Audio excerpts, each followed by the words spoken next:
नागरिकांना पोचलेले आहे आणि त्यांच्या हरकतींवर महानगरपालिकेने उत्तर मागतात. खरं म्हणजे हे नगर शहर सर्वसामान्य लोकांचं गाव आहे, गोरगरिबांचं गाव आहे. इथं कुठले उद्योगधंदे नाही आणि अशा परिस्थितीत इथं जर तुम्ही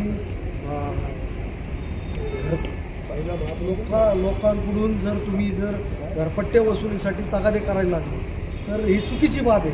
कारण इथं नगरकरांचं उत्पन्न कमी आणि तुम्ही जर घरपट्टे जास्त वाढवले तर ते कदापि मान्य करणार नाही. सगळे नगरकर येऊन महानगरपालिकेला कुलूप लावतील. इथं तुम्ही जी एजन्सी नेमली तिला 10 कोटी रुपये दिले. वास्तविक पाहता महानगरपालिकेच्या कर्मचाऱ्यांकडून हे काम करून घ्यायला पाहिजे. इथल्या नगर शहरात MIDC नसल्यामुळे लोकांना रोजगार नाही. तुमचे सुलभ शौचालय इथं बंद आहेत.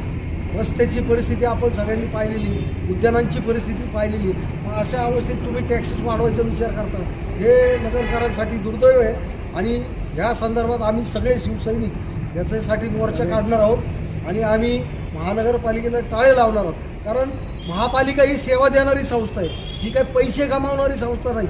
इथं सर्वसामान्य लोकांना सेवा सुविधा पुरवल्या पाहिजे, हे महानगरपालिकेचं खऱ्या अर्थाने कर्तव्य आहे. आणि त्या कर्तव्य हे करण्यासाठी आम्ही लोकप्रतिनिधी म्हणून रस्त्यावर येणार आहे. एवढंच या ठिकाणी